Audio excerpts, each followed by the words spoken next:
আজ নীলের পুজো। মহার সমারোহে বাড়িতে পুজো দিই। প্রথমে আদি বাড়িতে যাই, ঠাকুরকে পুজো দিই, তারপরে ফ্ল্যাটে এসে নিজের বাড়িতে ঠাকুরকে পুজো দিই। ঈশ্বরের কাছে প্রার্থনা, তুমি সন্তানকে ভালো রেখো, সুস্থ রেখো, পিসফুল লাইফ কাটাতে পারি, ঈশ্বরের কাছে এই প্রার্থনা।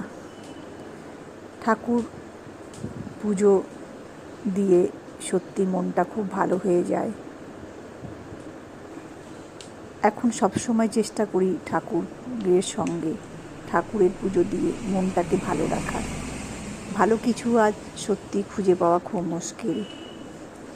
ঈশ্বরের ধ্যান, ঈশ্বরের চিন্তা, এই মনন দিয়ে মনকে সুস্থ রাখতে চাই, ভালো থাকতে চাই।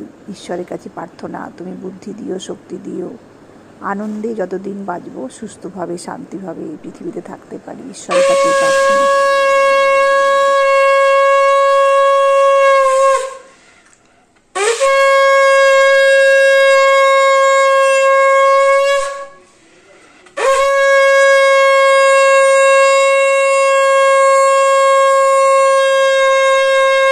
এই মতো আমার ঠাকুর পুজো সমাপ্ত হয়েছে।